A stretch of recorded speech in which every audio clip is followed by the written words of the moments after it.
It's so important to not let people's negative opinions of you deter you from becoming the best version of yourself. We can't let our perception of other people's lives determine how we live our own. Hello, my fellow Martians.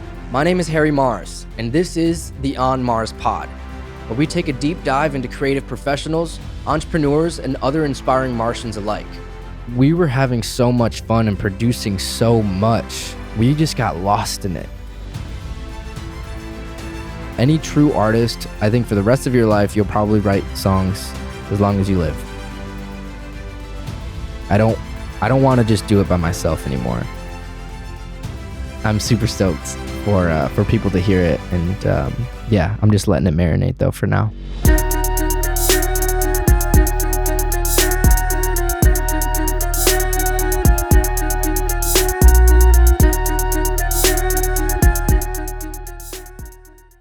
Hello, my fellow Martians. Today on Mars, we are joined by an artist, a producer, photographer, videographer, and a whole bunch of other shit that no one really cares about. Everybody, please welcome Harry Mars. Thank you so much for being here, man. What the fuck? On Mars, we take a deep dive into creative professionals, entrepreneurs, and other inspiring Martians alike. So I'm super stoked to have you here, man, because if I'm not mistaken, today is your birthday, is it not? Yeah, man. It is my birthday today, actually. Thank you. Hey, man. Well, I appreciate you taking time on your birthday to come sit down with me today. Let's get into it, man. So I do want to start by asking you, why Arizona? You know, why did you choose Arizona out of all the states you could have gone to? Well, first off, despite that shitty ass intro and you not wishing me a happy birthday, I appreciate you having me on, man. This has been a long time coming. It's actually my first interview, so thank you so much, man. But Arizona, it's had a special place in my heart for a long, long time. Senior year of high school, I came out and visited on spring break, and I had a friend that lived out here. And from the moment I came out, I just knew that I wanted to be out here to some extent. I didn't know what it would look like, how I would get here, or when it would happen, but I knew that I wanted to be out here. And, you know, the main reason why I wanted to live out here was to make music and find people that went to Arizona State University that made music. And it was one of those things that I knew that Michigan wasn't going to be the spot to be able to find people in the same mindset that I was in. And Arizona seemed to be the next best thing to California at the time. Now I can't even imagine living in California. But long story short, I got a job at the airlines shortly after high school at American Airlines, and I worked there for about a year and a half, some change. And I ended up finding a position in Tempe, Arizona, just a few weeks before I turned 20. And I ended up accepting this position. I ended up actually using my my flight benefits to fly out here for the interview. Flew out, stayed with the homie that was living out here. And then on the way back on the plane, as I'm sitting down about to take off, they call me and offer me the job. So immediately accepted. And I came back home and you know, bought a car. And I bought a car just about a day before I turned 20 years old. And then a week later, I was packing all my stuff and driving 30 hours across the country. God damn, bro. You drove that whole way alone? Nah, man. Thankfully, I had a friend that was able to make the trip with me. So it made it a lot easier. And honestly, it was really fun. No, we had a great time. We made a few stops. We didn't stop overnight or anything like that, but okay. Yeah, it was just amazing, man. And I was so young and just excited to be out in Arizona that the drive didn't really matter to me. And yeah, no, I was just having a great time, honestly. Dude, that's so sick. It's wild how it all kind of worked out for you. Yeah, for sure. So did you ever feel like you wanted to quit? Oh, fuck yeah. 100%, dude. In the beginning, especially. No, I, at one point, about 3 months after moving out here, the apartment that I was living at ended up having bed bugs. Holy shit. Bed bugs? Yeah. So I actually ended up sleeping in my car for about 5 days. And in that moment, I was so close to just driving back to Michigan and just giving up. It was crazy. God damn. Yeah, man. I guess it was just, so new to me. And I had never lived by myself and I'd never experienced bed bugs or roaches or anything like that. So I felt like it came with the decision to live out here. And that was tough because it was one of those things that I felt like if I wanted to stay out here, I just needed to push through it, whatever that took. And that's what it took, sleeping in my car. But thankful for people around me that were able to pull me out of that position for real. Man, that's insane. I mean, it brings me to my next topic though. Something that was, clearly important to you. Talk about the importance of making connections, especially early on in your career. It's the most important thing, really, especially early on. The way I got out of my car when I was living in there for 5 days, I actually had a friend that worked with me at the airline, and he was so kind enough to offer me a space in his house after just knowing me for 3 months. That's insane. I can't even imagine doing that and being in a position like that now. But I'm just super grateful for that connection and being able to make friends early and having people around me that wanted the best for me, and even though they didn't really know me. So yeah, super important. And honestly, this is another note on why connections are important, is because in that same time frame, I was kind of at my wit's end and I was like, I need to do something now. So I started reaching out to people, and actually, no, I started doing research to reach out to artists in Arizona. And I actually reached out to one guy, and his name was Marcus, and still one of my best friends to this day. We ended up producing so much music together, and it was all in that moment where I almost left back to Michigan that I, made the connection online on Twitter.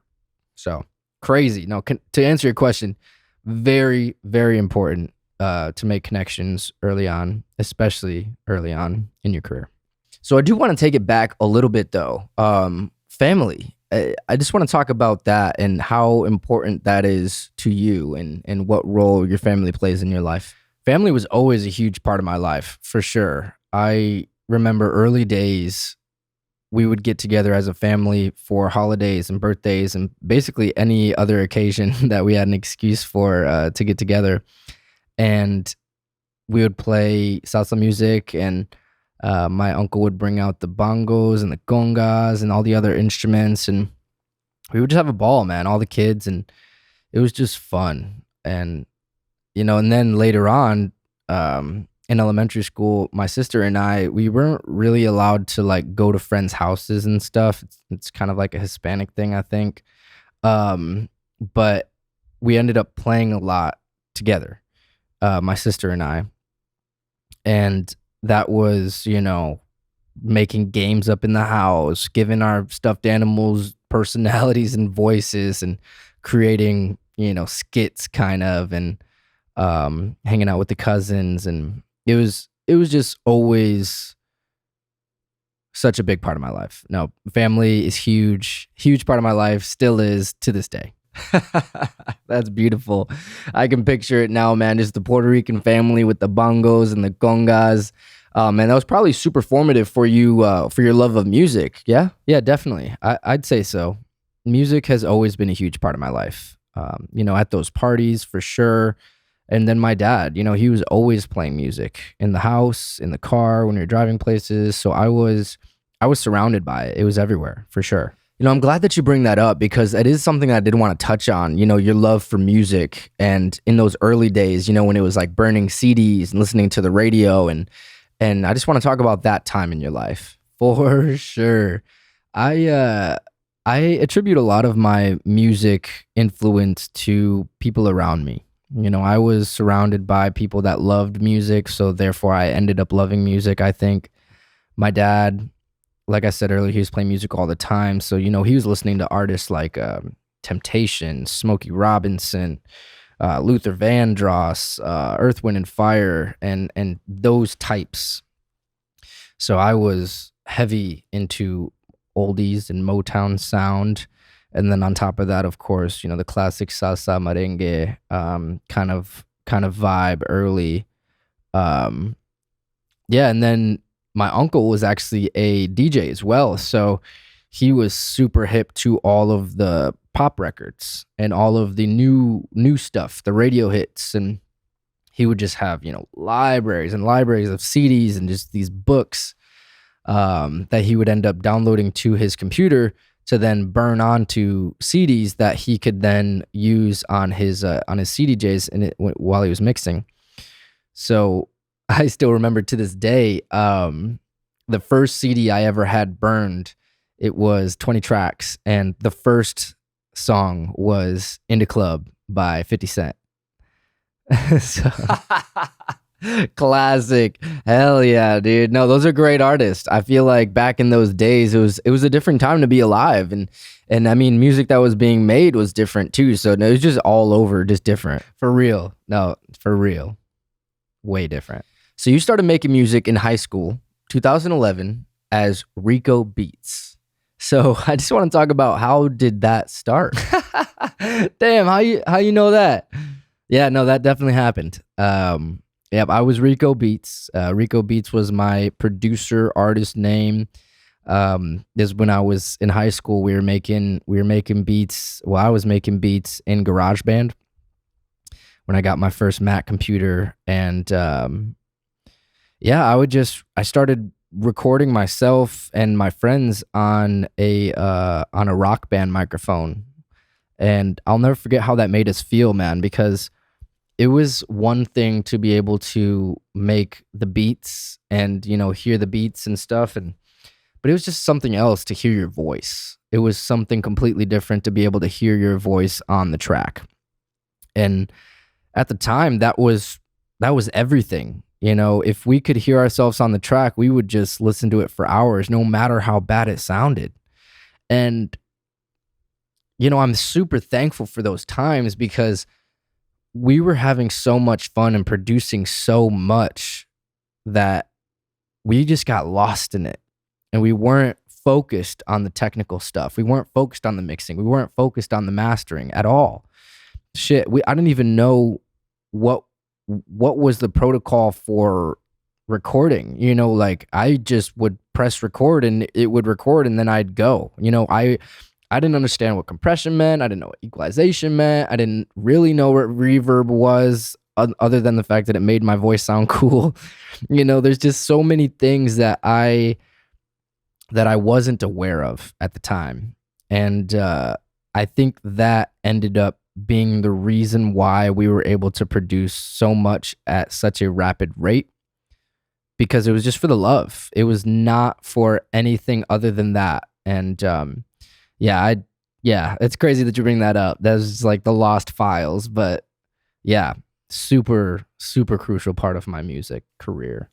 Yo, that's such a good point.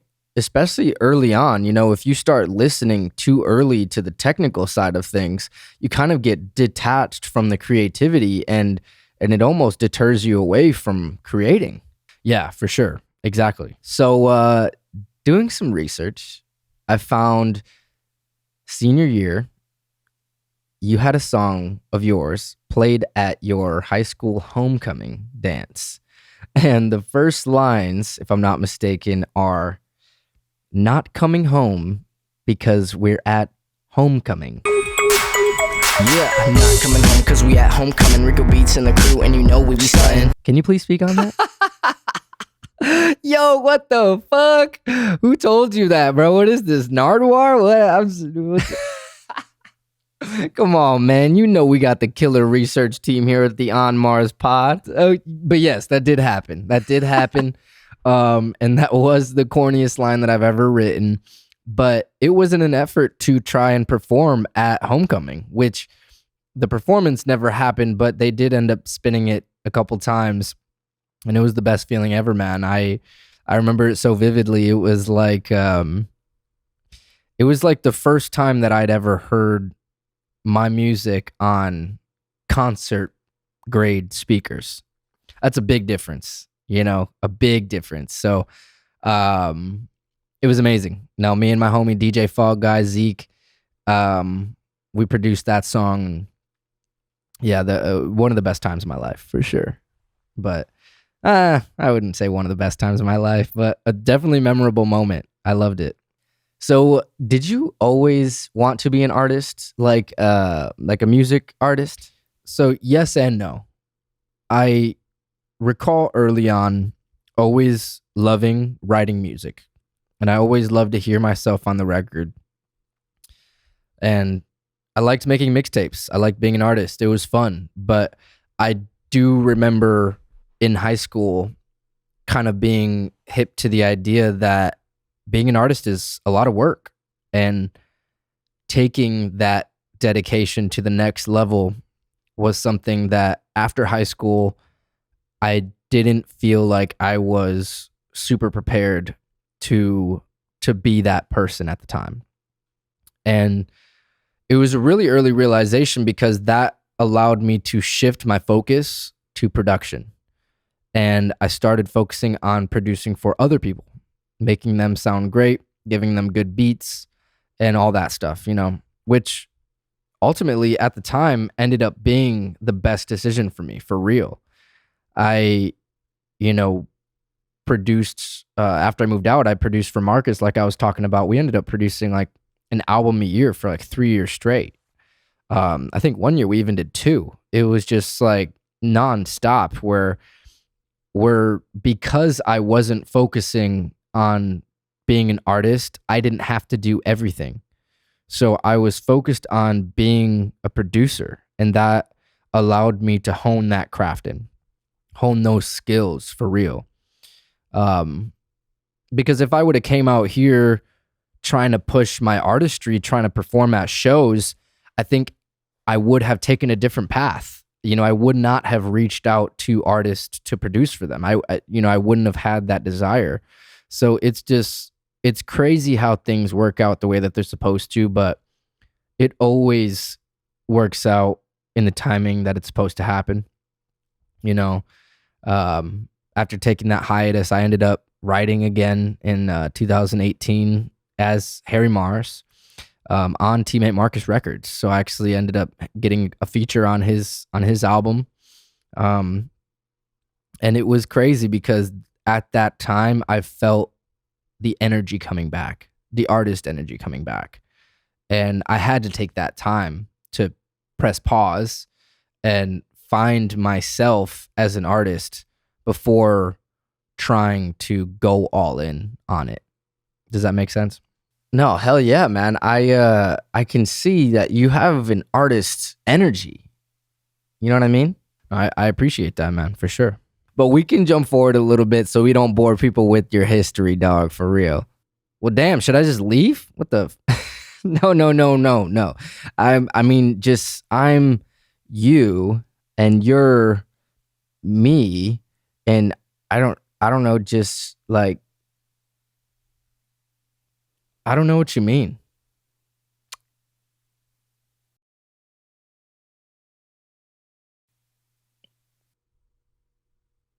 My bad, dog. So you've been an artist for a while. Making songs has been a big part of your life, obviously. Your first official single as Harry Mars came out in 2019, Issues. The question that I have is, why did it take you so long to release solo music after you graduated high school? Well, like I said, it was because of my decision to focus on production. I was producing for others almost immediately after I came out here. So 3 months after living out here, I ended up meeting Marcus. And like I said earlier, we were writing so much. It was insane, and then we ended up going on to, we joined a band together. We ended up touring the country and performing all over the place. And it was a great time. It was the best thing that I could have done. It was the best decision I could have made to not push myself as an artist at that time. And then, we ended up, when we were writing The Garden of Eden, that album, there was a song on that record called Rental. So that she can get it in this rental. I just bought some weed, we can smoke and keep the vents and it was produced by myself and another one of our friends at the time, and we ended up having my first feature come out on that record as Harry Mars. And I'll never forget, I wrote that verse and I felt the energy of an artist again. And I felt like it was time for Harry Mars, the artist, to come out and play again. And no, man, I'm glad that I took the time that I took, because like I was saying earlier, it really allowed me to hone in my craft. And not only on the production tip, but on the side, I was learning mixing from our engineer at the time. Even though he really wasn't teaching me, I was just kind of picking things up, just based off of visuals and just watching the process and YouTube University. So I was learning how to mix and produce way better and understood terms, and there was just a lot that I didn't know that I didn't know, you know?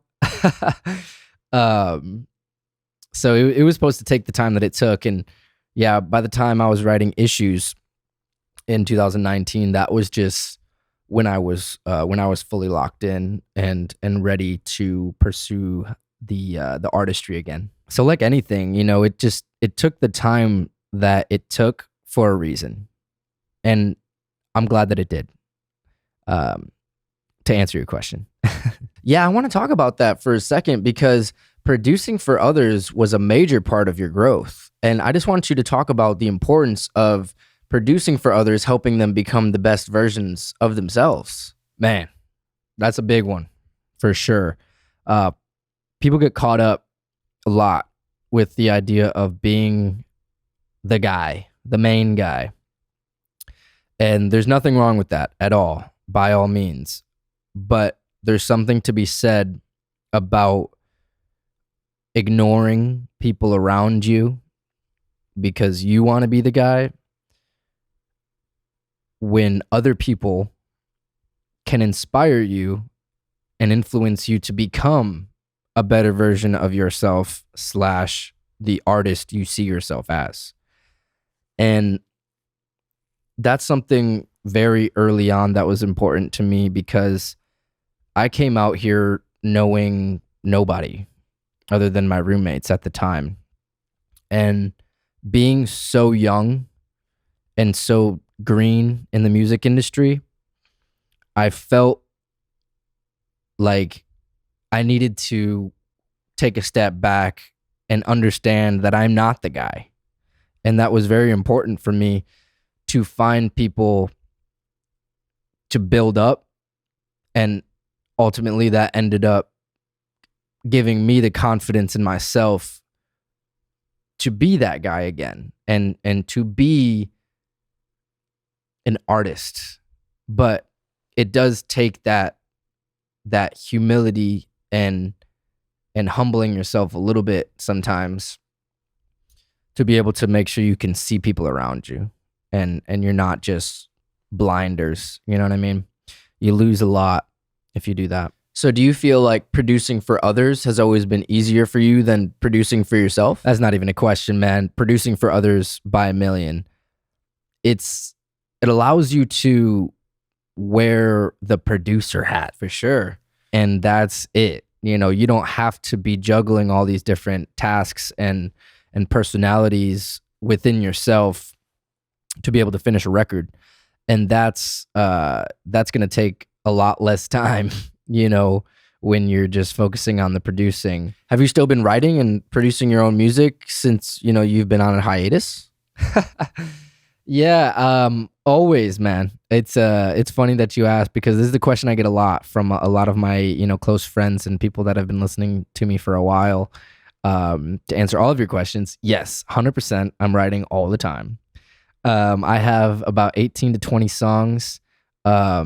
You know, like any artist, I don't think we ever really stop writing. You know, any true artist, I think for the rest of your life, you'll probably write songs as long as you live. But yeah, 18 to 20 songs that I've been writing for a long time, and kind of marinating on. And I want to bring some people on the team. I want to bring an engineer in. I want to potentially bring a co-producer in to be able to change some things up. And yeah, and I want to be able to have a squad and a team behind the music. I don't want to just do it by myself anymore. And that's the reason why it's taking me so long, is because I'm trying to figure this out and do it the best way possible with giving the best chance of success for the record.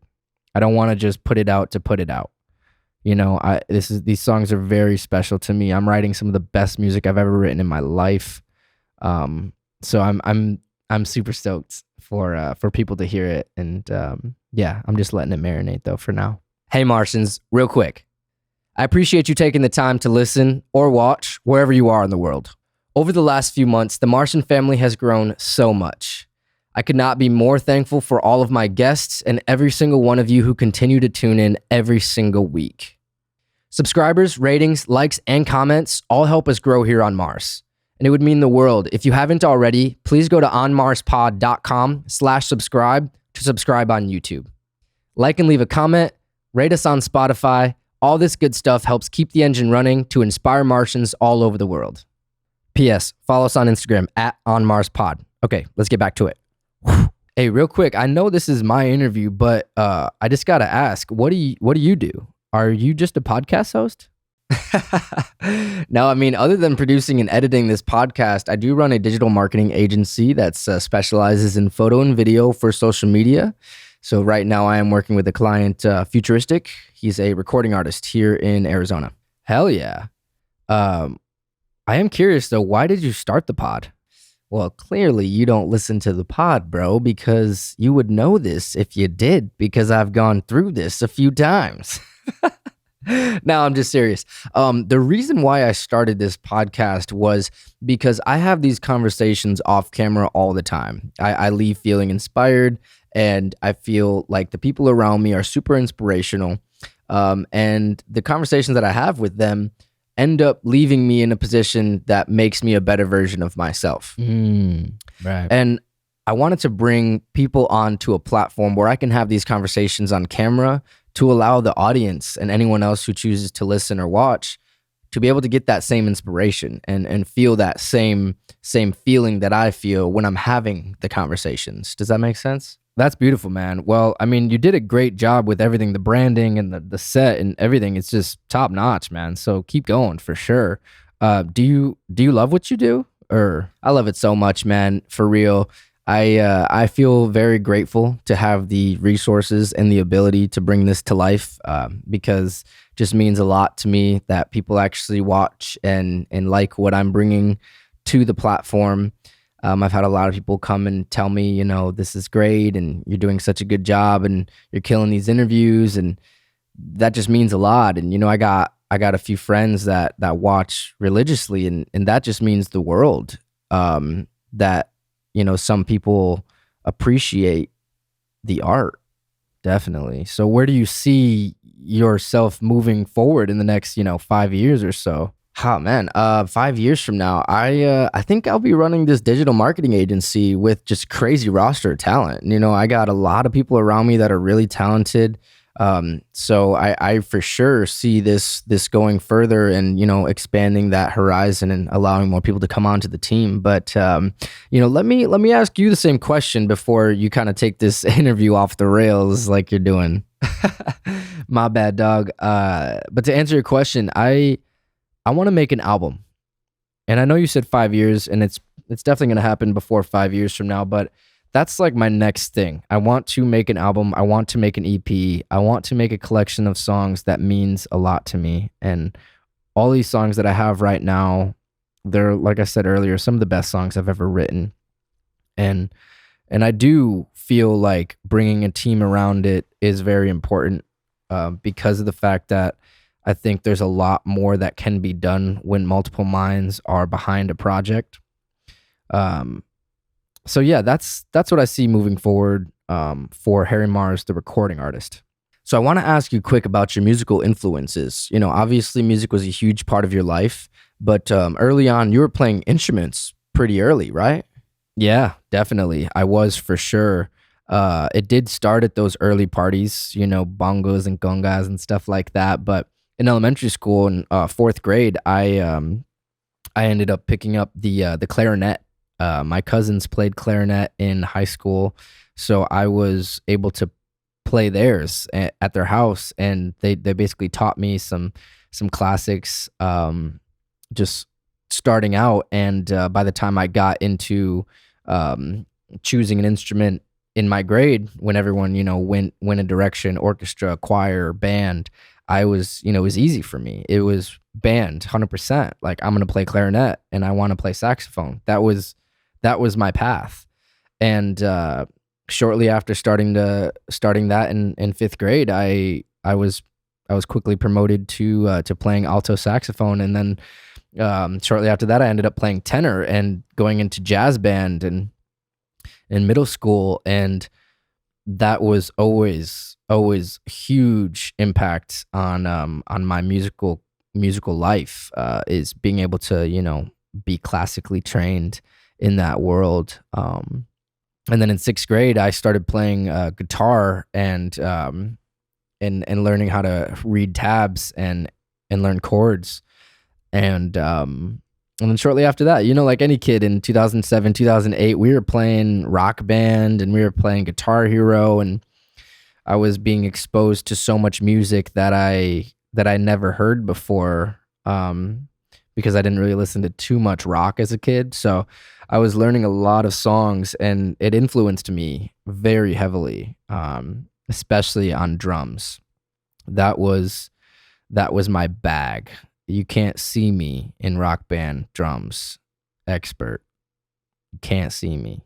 You know, I'm glad you bring that up, because a story I wanted to touch on that I found while doing some research was in 10th grade, you wanted to try out for Drumline, but you did play saxophone. So your band director said that wasn't possible, but then you ended up going to Drumline tryouts, getting snare drum lessons, and then beating out one of the snare drum players from the previous year for third snare out of 5. Is that right? How the fuck did you know that? No, that's a deep cut, man, for sure. But yeah, that definitely happened. I remember it like it was yesterday. It was 10th grade, and I wanted to play in Drumline, and I had a lot of friends that played in Drumline, and I played saxophone in marching band at the time. So I was just so amused with the sound of the snare and the tenors and the bass drums and everything. It was just so amazing. So I straight up asked my homies, like, yo, when are tryouts? Like, I wanna join, and not knowing that would be such a problem. And so I asked my band director if that would be something that we could do, that if we could, you know, make that transition. And immediately, absolutely not. He said, like, how do you expect to do this? Like, all these other kids have been playing since 5th grade. Like, you're so far behind. Like, there's no way. Absolutely not. And in my head, I'm like, do you see the kids that you're talking about? Like, these kids suck. These kids are ass. I know I could probably beat them right now with one hand behind my back. So, no, that's an exaggeration. But still, like, I knew that, like he was downplaying me so much. And I was like, you know what? I'm going to do it anyways. And if that kind of tells you, like, how I don't let anyone stand in my fucking way, you know what I mean? But no, so I ended up finding out when the Drumline tryouts were. I ended up going to every single practice before tryouts, and I would go early, I would stay late, and then I ended up getting additional snare drum lessons from one of the instructors. So I didn't just try out, I went all in. Like, it was, so I, you know, just talking about it just makes me so happy, because it was such a big impact on my life at the time. And Drumline is hard. Playing snare drum is hard work. I would play until my fingers bled. It was insane. Yeah, I just loved everything. I just loved everything about it.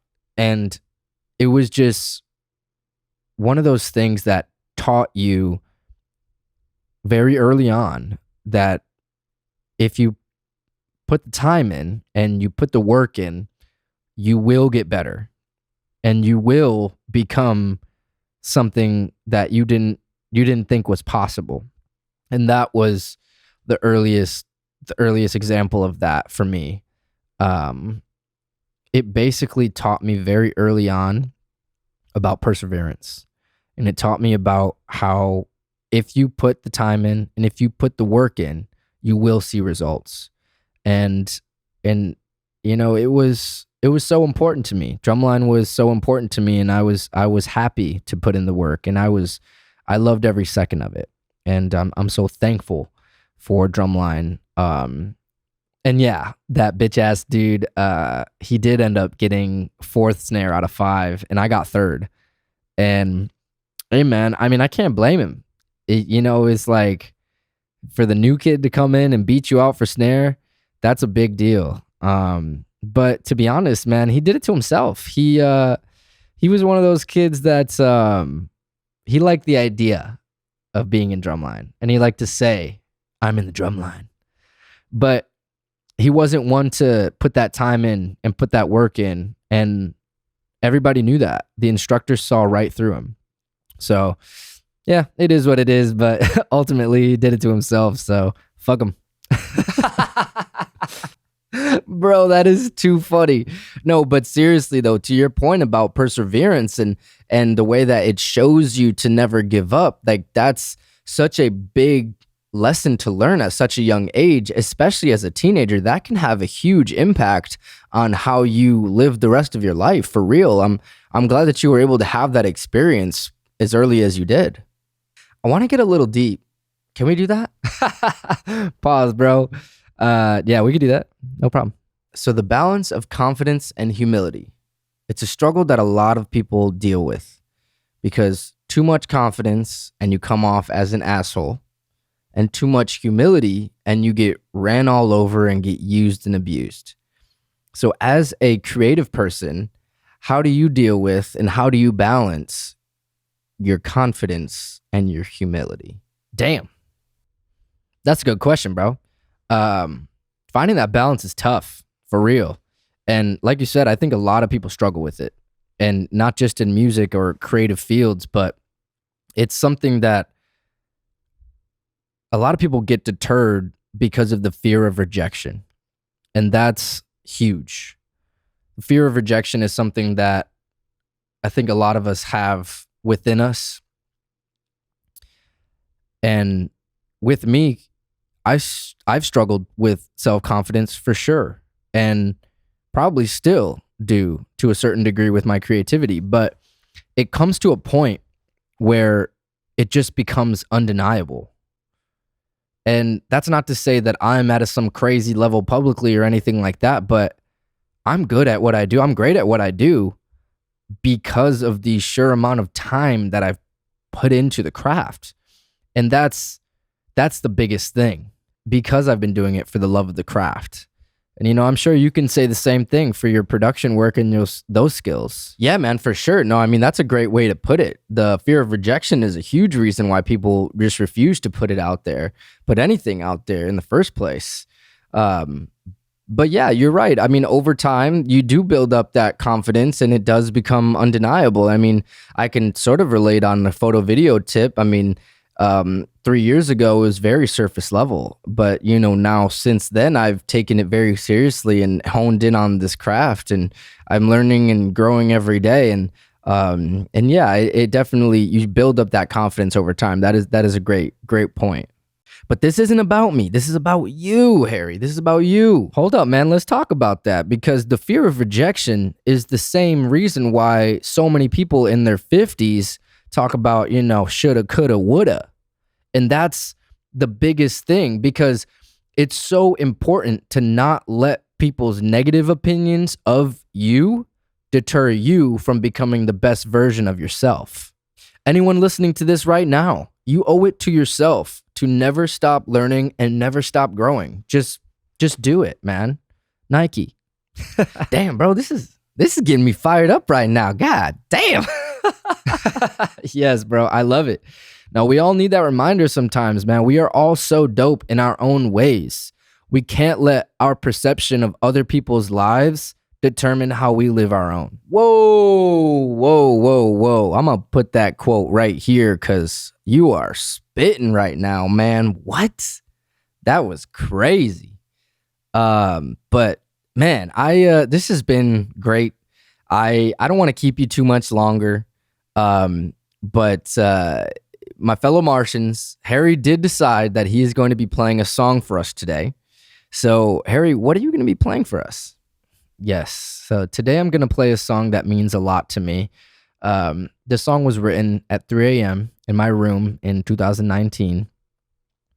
And it was when I was going through a breakup. And I found a way to be able to basically talk about my failed relationship and also talk about my failed relationship with the state of Michigan. So I did title this song Michigan. It is one of my favorite songs in the world. Hell yeah. Well, my fellow Martians, Harry Mars performing Michigan. Thank you, brother.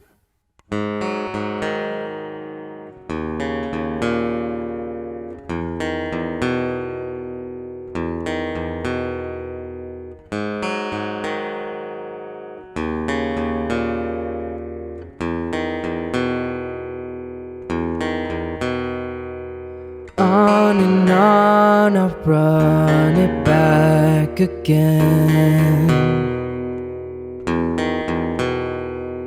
Blinded by the way I felt back then.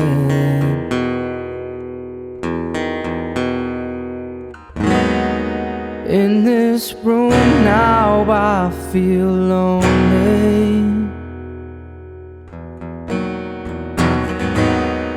Tell myself it's all pretend. Taking off all along, there was nothing there for me. But now it's hard, I can't be there for you. We'll make it out some way, I know. Seen it all before now. I'll just go, moving on to somewhere new. Ooh, ooh, ooh.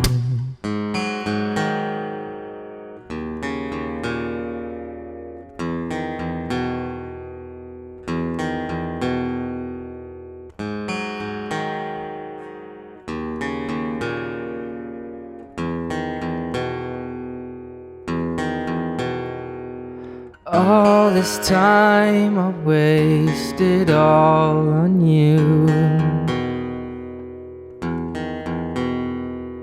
Makes me wonder what I'm supposed to do.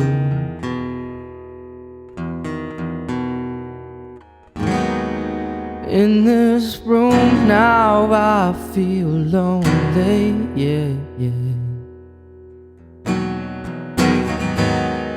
Tell myself we're at the end. Taking off all along, there was nothing there for me. But now it's hard, I can't be there for you. We'll make it out some way, I know. Seen it all before now. I'll just go, moving on to somewhere new. Ooh, ooh, ooh. Moving on to somewhere new.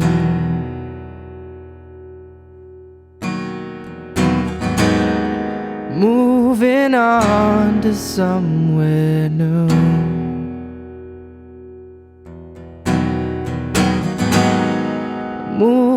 Moving on to somewhere new.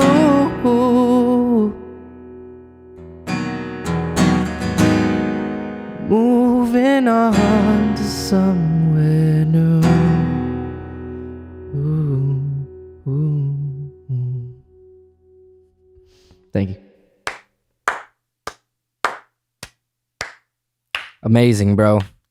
That song gives me the feels, for real. Yeah, man, same. Thank you so much for having me. This has been awesome, for real. Yeah, man, of course. No, I love the sound. Where can people go listen to the song? Yep, that song is available now. Go listen anywhere you listen to music. It's on Apple Music, Spotify, all that jazz. Just search Harry Mars, Michigan, and you will find it. Hey, well, you heard it here. Go listen to Harry Mars on Apple Music, Spotify, and all that. Wherever you listen to music, go follow him on Instagram at Harry Mars. Follow me at On Mars Pod, and we will see you guys next time on Mars. Love you.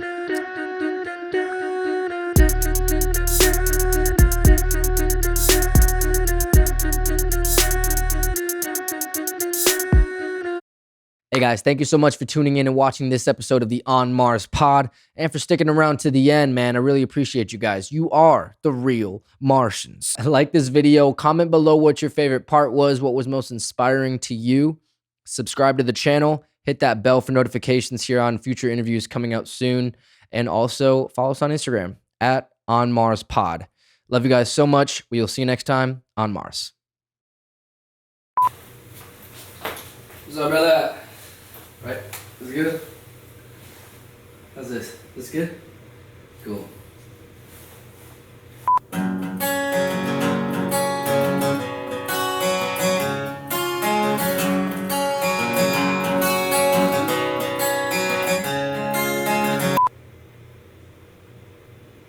Blah blah blah blah blah blah blah blah blah blah blah blah blah blah blah blah blah blah. Fuck.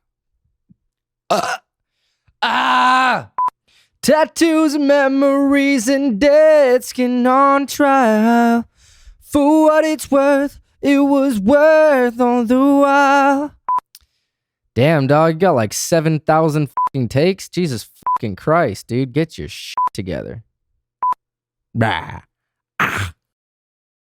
There's something unpredictable, but in the end it's right.